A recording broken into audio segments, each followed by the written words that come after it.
Hello everyone. कल हमने BSc first year में पेपर सेकंड के अंतर्गत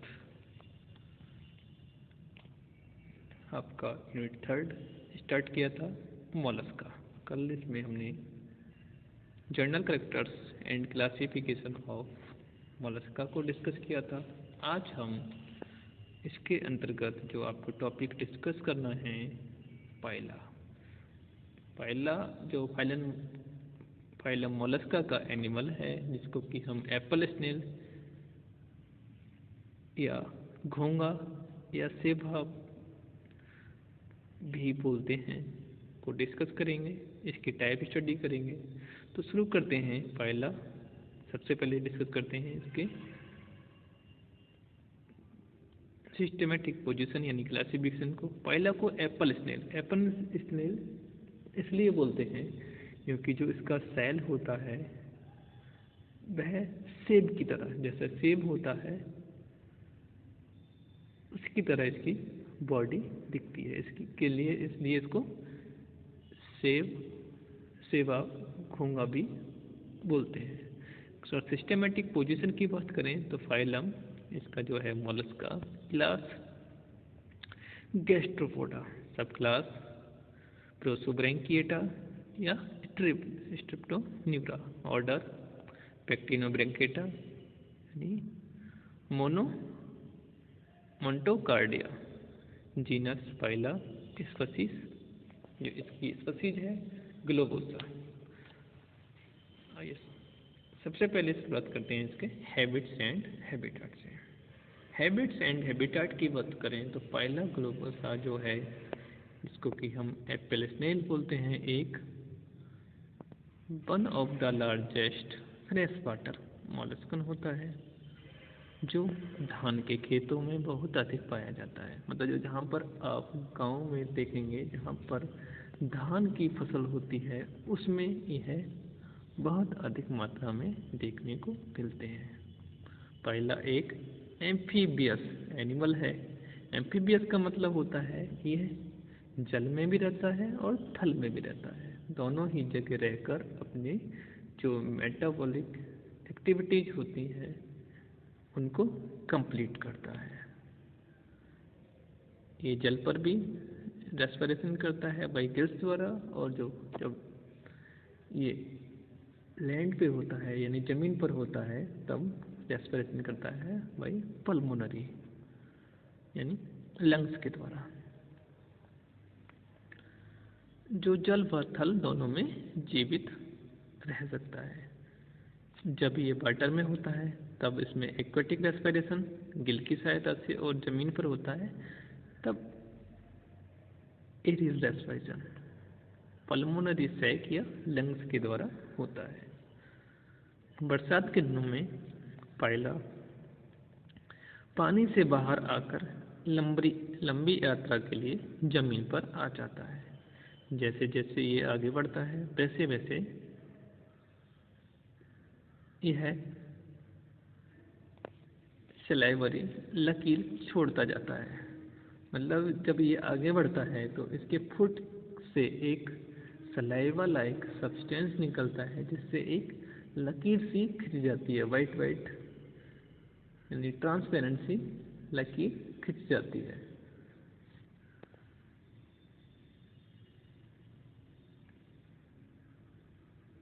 जो इसका पदचिन्ह है। अगर फाइला को डिस्टर्ब कर दिया जाए तो यह अपने फुट को अंदर खींचकर सेल के एपर्चर को एक लिड या ओपरक्लम द्वारा कसकर बंद कर लेता है। मतलब अगर ये इसमें मूवमेंट हो रही हो या ये चल रहा हो, तो अगर हम इसकी लिए डिस्टर्ब कर दें, मतलब इसको बॉडी को टच कर दें, तो कि ये क्या करेगा, एकदम से अपना जो अपर कॉलम है, जिससे कि इसका फुट जो है यानी इसका जो पैर है वो अटैच्ड रहता है, वो एकदम से बंद कर लेता है। मतलब जो बाल्ब है, अपर कॉलम है, जो इसका कपाट है, उसको इसकी लिड को एकदम कसकर लगा लेता है, जिससे इसकी बॉडी एक सेल जो होता है, इसका जो कवर होता है, उसके अंदर बंद हो जाती है।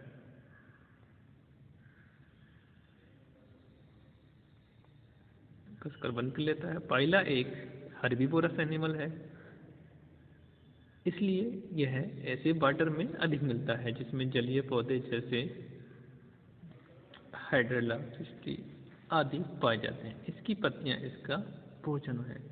मतलब हाइड्रो ये आपका पहला है, इसको हम एप्पल स्नेल बोलते हैं। ये फूड की हैबिट में, फूड एंड फीडिंग की हैबिट में कैसा है, हर्बीवोरस, सिर्फ ओनली ये हर्ब पर फीड करता है, ओनली शाकाहारी जीव है जो सिर्फ पेड़ पौधों की छोटे छोटे जो प्लांट्स होती हैं उनकी लीव्स पर ही फीड करता है। अब बात करते हैं इसके सेल की। अगर एक्सटर्नल मॉर्फोलॉजी की बात करें तो उसमें हम बात करेंगे इसके सेल और ओपर्कुलम। पाइला के शरीर को बाहर से कवर करने के लिए एक hard calcareous spirally coiled univalve shell पाया जाता है। यूनिबाल्ब का मतलब है इसमें सिर्फ एक ही बाल्ब यानी एक ही कपाट यानी एक ही दरवाजा होता है, इसलिए इसको बोलते हैं यूनिबाल्ब। मतलब एक ही साइड में इसमें छिद्र होगा, एक ही बाल्ब प्रेजेंट होगा। पाइला का सेल एक लंबी रचना होती है जिसमें होल्स पाए जाते हैं। होल्स की संख्या 6.5 होती है। मतलब इसकी बॉडी जो है जिसमें ये इसकी बॉडी कवर रहती है वो कहलाता है सेल। और सेल्स में जो होल सेल्स होते हैं उसमें एक लाइनिंग होती है जिसको कि हम बोलते हैं होल। और जो होल्स होते हैं उसकी संख्या कितनी होती है, 6.5। अभी हम इसके स्ट्रक्चर में दिखाएंगे आपको, स्ट्रक्चर की बात करेंगे। और यह कोलुमेला नामक सेंट्रल एक्सिस पर बनते हैं। इसमें जो कोलुमेला होता है उसकी सेंट्रल एक्सिस पर इनकी फॉर्मेशन होती है। सबसे छोटा होल एपेक्स पर होता है और सबसे बड़ा होल बॉडी होल कहलाता है। इसी होल में शरीर के सभी आंतरिक अंग बॉडी होल के ऊपर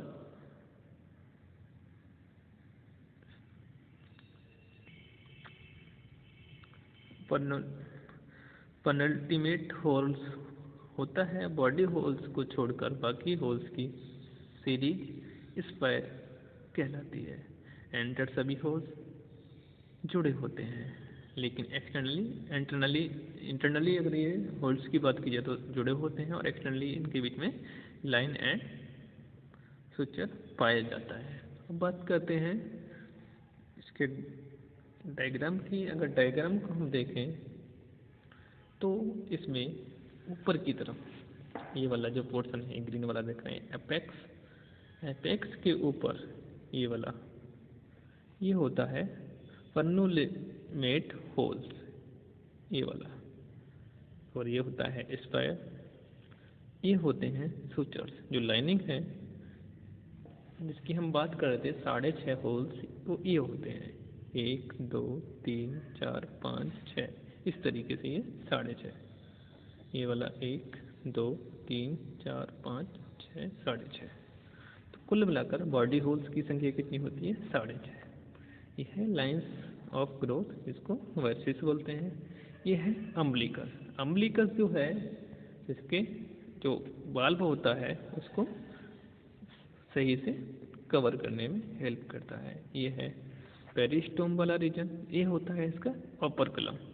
ओपर्कुलम मतलब जिसका जो बाल्ब होता है जिसके द्वारा फुट अटैच रहता है, इस जब ये मूवमेंट होती है तो इसको ये खोल लेता है। और जैसे ही अगर इस पर किसी का शत्रु का आक्रमण होता है या किसी का बॉडी के द्वारा टच हो जाता है तो इसको एकदम बंद कर लेता है, इसकी लिड को लगा लेता है। यह है एपर्चर ऑफ सेल वाल्व, ओपर्कुलम बोलते हैं इसको। ये है इसका इनर लेयर।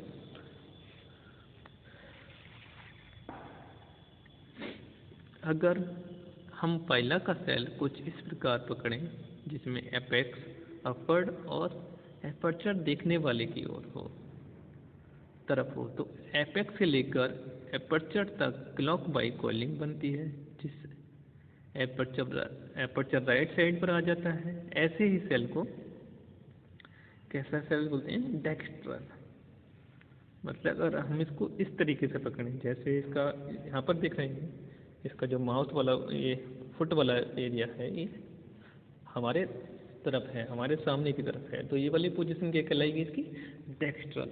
अगर यही पोजीशन हम अपोजिट करें तो वो पोजीशन कहलाती है सिनिस्ट्रल। तो इसमें दो फेजेस देखने को मिलती हैं, एक तो डेक्स्ट्रल, दूसरी सिनिस्ट्रल। अब बात करते हैं इसके ओपर्कुलम की।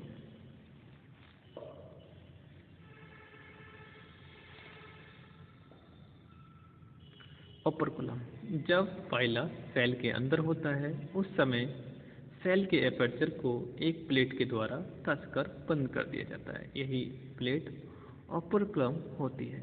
ओपर्कुलम फुट से अटैच्ड होती है, मतलब ओपर्कुलम किसके द्वारा जुड़ा होता है? फुट के द्वारा, पैर के द्वारा। यह एक कैलकेरियस प्लेट है जो फुट की ग्लैंडर कोशिकाओं से बनती है। इसकी आउटर साइड पर एक न्यूक्लियस के चारों तरफ लाइंस ऑफ ग्रोथ पाई जाती हैं। इसकी इनर सरफेस पर एक क्रीम कलर का एरिया होता है जिसे क्या बोलते हैं? बॉस। इसी पर और ओपर्कुलम की मसल्स का अटैचमेंट्स होता है। बॉस की एक सेलो ग्रुप से घिरा होता है। बात करते हैं ओपर्कुलम के स्ट्रक्चर की। ओपर्कुलम के स्ट्रक्चर की बात की जाए तो ये होता है न्यूक्लियस, इसके चारों तरफ लाइंस ऑफ ग्रोथ होती हैं।